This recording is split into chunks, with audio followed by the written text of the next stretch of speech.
I'll be good. He's a simple man with nothing, caught between powerful men with everything. Matty Maroon, the billionaire bridge owner, and a group of millionaire businessmen who own this lily pad of land in a sea of concrete.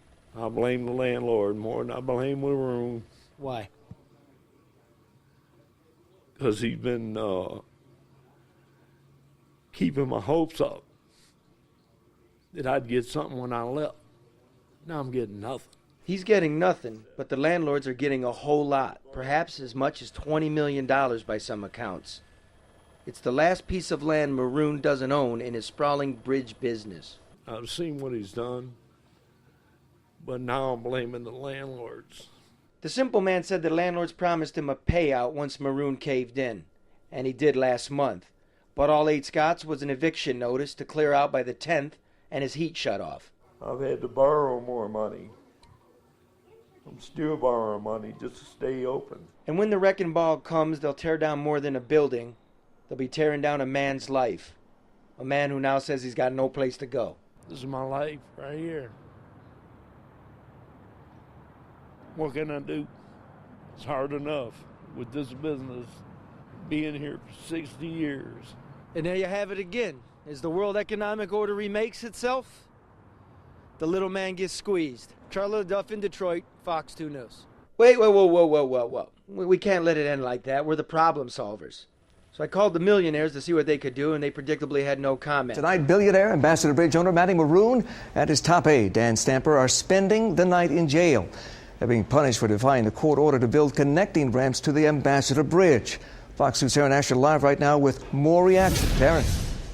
You know, I spoke with Matthew Maroon, and he was speaking with his father. He visited him in jail tonight. He said he's not happy about what happened, but despite everything that happened to his father, he said he spoke to him, and he remains in good spirits, still has faith in the legal system, the court system, and a due process, even though he's preparing to spend the night in jail.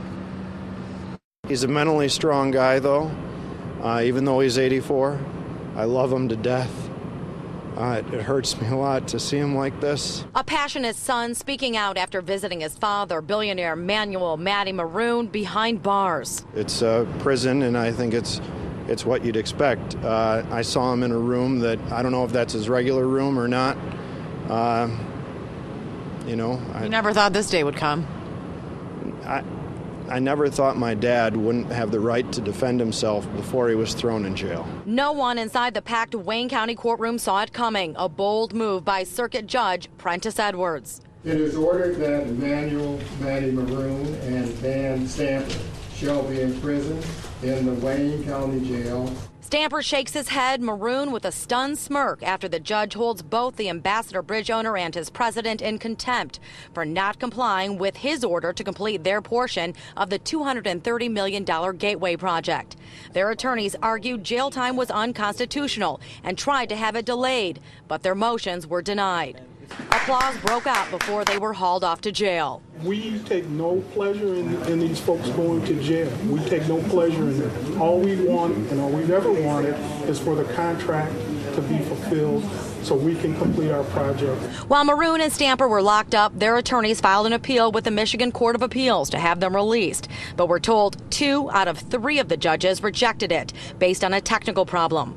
Attorneys filed it again, but the 3-judge panel won't tackle it again until Friday morning. In the meantime, both businessmen will spend the night in jail. As Matthew Maroon walked out of the Wayne County Jail, he says he can't help but feel this is a politically motivated personal vendetta against his father. Our company, my family, fighting against the governor's plan to take our business and build a government bridge. And it just so happens, it's coincidence that after the governor lost in the legislature, that now my dad gets thrown in jail without even having the right to be heard. Time to let it rip on the panel tonight. A man who is shocked, hurt, angry that his 84-year-old father is now in jail. Matthew Maroon, the heir to a billion-dollar empire, but he's also a son who loves his dad. And then there's the Fox 2 reporter, the native-born Detroiter who covered this story for years, Charlie Duff, and the legal expert here to weigh both sides, Attorney Charlie Langton. Now, a little later, we'll hear from some people who say that what happened in court today was not only fair, it was about time. But right now the focus is on Matty Maroon, now in jail, his son here with us live, one of the richest men in America. But this is your dad, your father, treated like a common criminal. Did you see this coming? No. Huel, I was shocked. I love my father a ton. And to watch him walk into the courtroom and be imprisoned in jail like that without the right to even defend himself. He couldn't even say hello today. He wasn't allowed to do anything. And he was taken away to prison for I don't know how long, until the judge is satisfied, whatever that means. Well, we hear that the State Court of Appeals has decided to keep him in jail, at least for tonight. Have you talked with him? How is he doing? What is his mood? Well, his spirits are good. I was there tonight. He doesn't like the fact that he's in jail.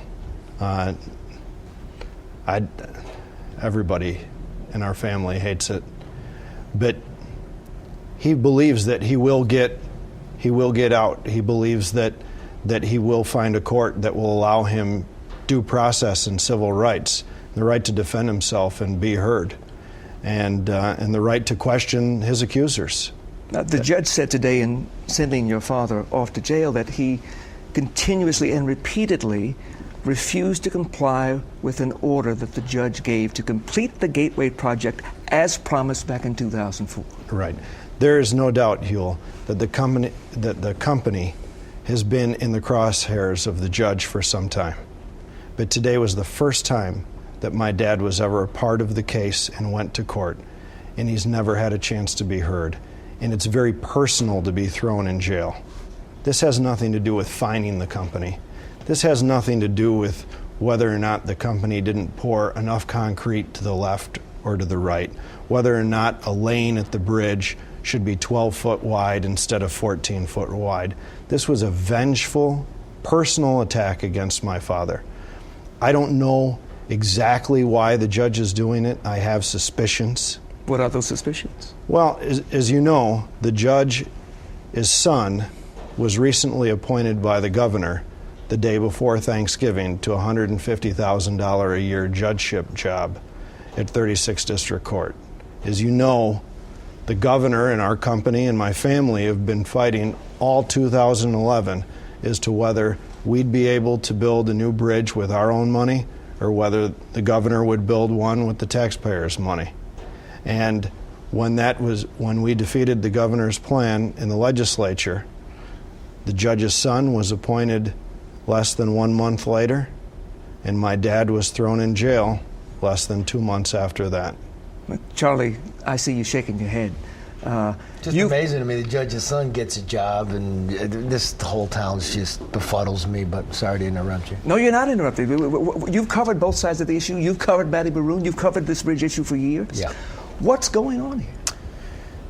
In the end, Matty Maroon is a victim of himself, I think, here. Look, he's a self-made man. He's from the ghettos of Detroit. He came up. He's one of America's richest men.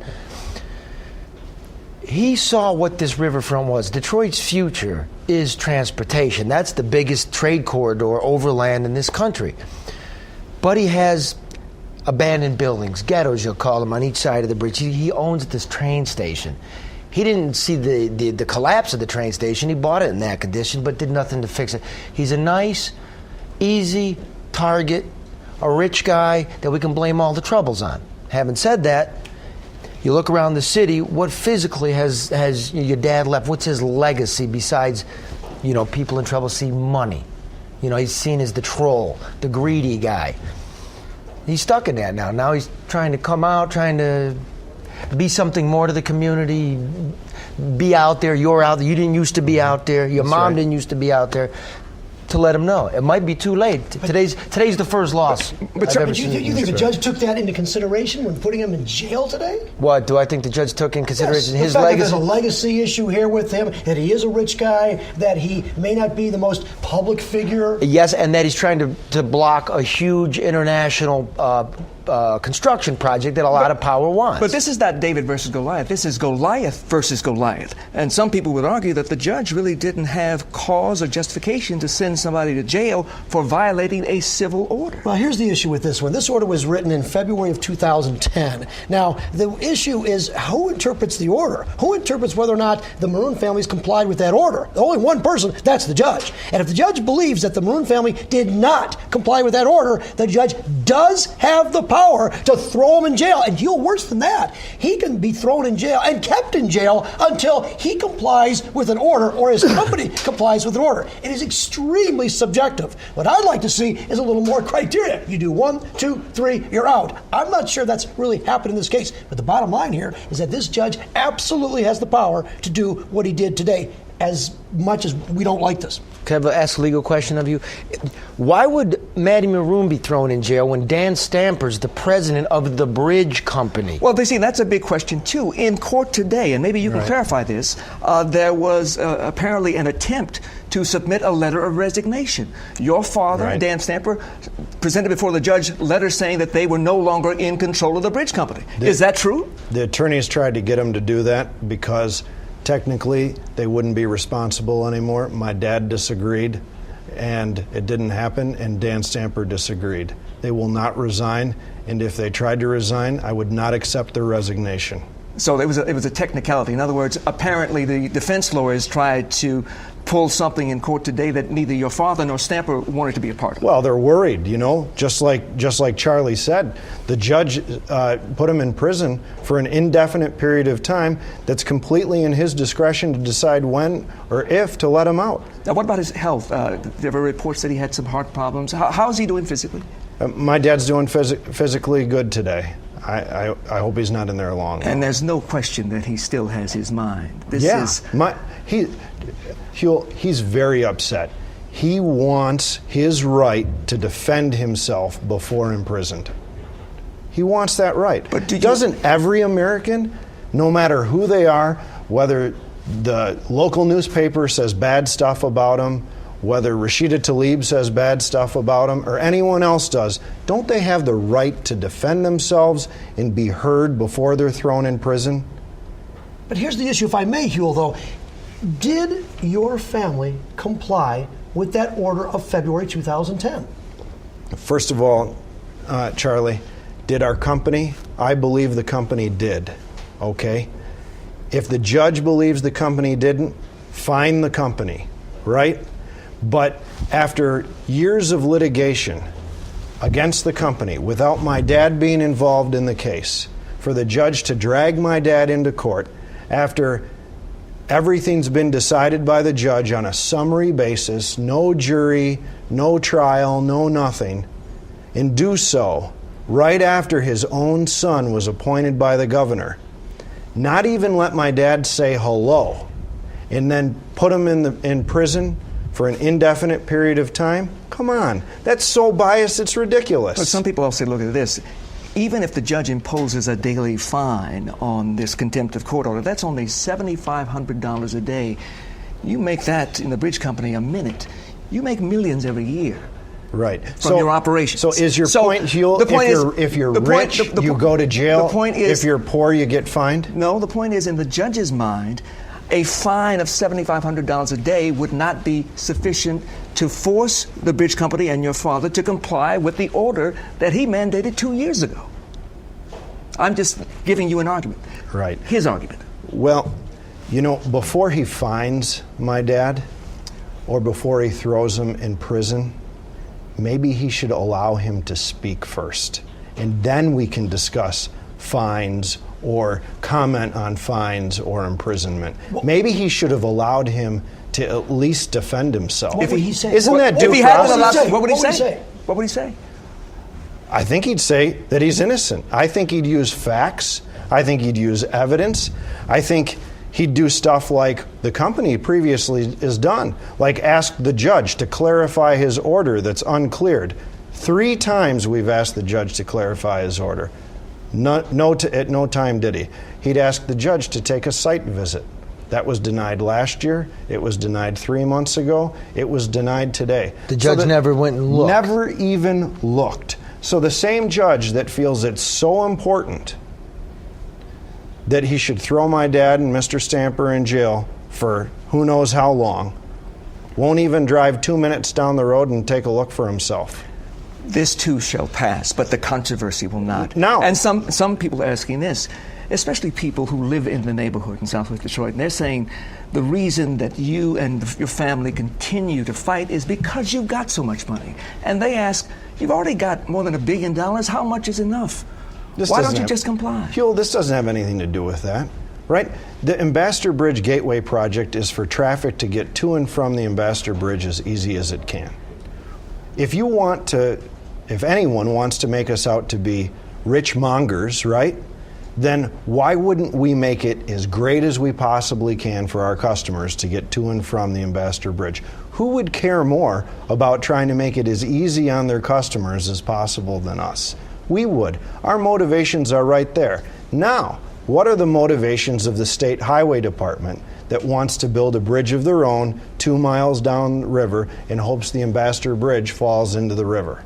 What are their motivations? Their motivations are to never agree to anything, keep telling the judge that we're building it wrong, keep raising the bar. If we say, hey, Michigan Department of Transportation, would you agree if we built it this way? No. Would you agree if we built it that way? No. Would you consider opening the ramps? No. Would you agree? Nothing. Would you agree to having a bridge built, say, maybe downriver, but you controlling the booths and the money and the management? You know what, Huel? This conversation is about a personal attack by the judge on my family. The judge has said that I'm next. He plans on doing the exact same thing to me in February. He said so in his order. Is he going to go after my kids after that? My wife, my mom? This is personal. It doesn't have anything to do with construction issues at the bridge. Now, it might have something to do with political favors, right? Maybe can my dad get out of jail if I agree to the governor's bridge? We may find out. Matthew Maroon, we thank you for being here. We know this has been a very difficult time for you and your family, and we appreciate you being here with us live tonight. Thank you for having me. And we also hope that when your father does get out and he has something to say, he'll say it right here. Well, I'm sure he'd like that opportunity. He has it, absolutely. Thank you. Thank you. Matthew Maroon. All right, we've heard from Matthew Maroon and his family. Coming up, a state rep who applauds the judge's decision to send Matty Maroon to jail. Welcome back to Let It Rip. And the other side of the Matty Maroon controversy with us right now is state rep who says that she is happy that a judge has finally stood up to the power and influence of Matty Maroon. Rashida Tlaib is here. And a woman, a resident of Southwest Detroit, who actually applauded when Maroon was sent to jail. Deborah Sumner is here. And you've already met the two Charlies, LaDuff and Langton, so let's get right to it. Representative Tlaib, you say that you are happy that a judge stood up to the power of this billionaire. You say he deserves to go to jail. Why? Well, you know, I don't think anybody deserves to go to jail, but I do think a corporation, especially one that's continually decided not to abide by a court order, needs to be held accountable. And I think the judge was, you know, up against a wall. How do you hold a billionaire corporation accountable? And I think this was his answer to that. They're not even close to getting this gateway project completed. Anyone could pass by right now. You don't have to be an engineer to know there is no ramp. No piece of that ramp has been built to basically get those trucks out of the neighborhood. Well, Deborah Sumner, you've lived in that neighborhood all of your life, and I understand you applauded when the judge sent Matty Maroon to jail. Why? I simply think it's time for the ramps to be built. We've been waiting. The community has been really waiting to get semi-trucks off of our neighborhood streets for over 30 years, So here we plan with MDOT back in the mid-90s, and we agree to a plan to have direct connections to keep the bridge-related traffic, semi-trucks especially, in the freeway systems and make the bridge work better, to and from freeway systems. This is the busiest border crossing in the United States now. We have 10,000 semi-trucks a day moving around my neighborhood streets. I can't get home. We have to move, drive around to get home. It's insane. So if the Maroons want their bridge to work well, then why aren't they building the direct connects? And we've been waiting since the Gateway project finished in 2008. Charlie, you're sending a billionaire to jail. Do you think this is really going to change anything? It might. Look at it this way. He's getting a sweet piece. He's got a duty-free sitting there, and he's got gas pumps. He's the only guy making any of this traffic stop. If you really look at it, Detroit and Michigan itself, the southeastern Michigan, we're not benefiting from this traffic. This is international trade that's going on. Zoom right down to Illinois. So he's at least got the brains to know, I'm going to get a piece of it. Any way you slice it, whatever we're going to build, what do you promise in Detroit? What's the long-term benefit for the city? Because 80% of those trucks are coming from Canada. We're not really shipping stuff there. So this is much bigger than will he build a ramp or not. This is multi-billions of dollars. And this goes to Shanghai. And Charlie hit it on the head. Instead of ramps, it's very, very clear, and I think the judge saw the facts, there was a duty-free and 3 gas stations that the public interest is not, this was not even about the public interest. Instead of that's the place where the ramp was supposed to go, 3 gas stations and a duty-free. Now, 3 city streets had to be closed for the ramp, and instead of using those public streets that were closed for the interchange connection, he turned around the company. The decision makers here are the owners of the company, have decided rather than remove the trucks out of the community, which was the purpose and need of the project, which got federal funds for, they decided to build something that, increased their pocketbook. And if I might, a billionaire is much different than a millionaire. Manny Maroon is not used to losing in court. In fact, he famously held up the federal government for 25 years that wanted an eminent domain, a piece of that property down there. I don't think they still have it. Well, the issue, there seems to me, an issue is, did the Maroon family comply with the court order from 2010? And if there's a discrepancy. Maroon says he did. You say he didn't. The judge has got to hold some kind of a hearing. I don't know if he complied or not. I think the judge should go down there. He should take a look at it, and there should be a full-blown hearing. Present your case before jail. I don't like the jail part. That's my problem with it. Although it's going to get the attention, there's no doubt about it. But we have 2 people that are butting heads right now. I think it's up to the judge to put an end to it after some facts are out on the table. They've done 2 years of dialoguing. All of Maroon's attorneys and MDOT's, the clarity has been laid out for 2 years, Charlie. The bridge company has hired up to 31 lawyers that MDOT has to deal with. Now, we've watched it. I've been in court. I know for a fact you come to my home, you come to my neighborhood, and I'll show you why there's no ramps built. But surely a duty-free store has been built and gas stations. Wasn't the plan. When I was in community meetings, I asked Ann Stamper, show me your Bridge Plaza plans. And I would caution in oversimplifying the fact that you have the son of the owner here saying, things that the judge hasn't let us speak. I mean, again, like Deborah said, there's 31 lawyers speaking on behalf of the company. Not only that, I mean, with any hearing, as an attorney, the facts were presented. And I can tell you over and over again, from the change of designs, the closure of streets without permission, there was literally a street that wasn't even part of the plan that was closed. There was a number of illegal actions by the bridge company that the President of the United States probably couldn't legally do in the city of Detroit. So it's your contention that he's just doing what he wants to do because he's rich enough to do it? And I think he's gotten away with it. And it has become, I think the company has increasingly become immune to, I'm just going to do what I want, and usually I can't get away, because it is very unlikely, we thought, they would ever go behind bars. And today, it was shocking as much as for the public, as much for us as a community, that they finally put him behind bars. And there's some people say that the longer the delay, the more money the Maroon family makes. Well, I mean, the delay, I think, with the ramps getting built is the fact that they continue to make money off the 3 gas stations and the duty-frees that are there, and, completely expanded their plaza. For us, 1 of 4 children in Southwest Detroit have asthma. That's how personalized it is. 3 times, adults have a 3 times higher rate of getting asthma in Southwest Detroit because of the trucks. People think 10,000 trucks, but imagine them passing by your parks, your schools, your neighborhood to getting to the interchange. if he agreed to build the ramps the way you wanted him to build the ramps, would you let him out of jail tomorrow? Absolutely. I think that it is. We've been waiting.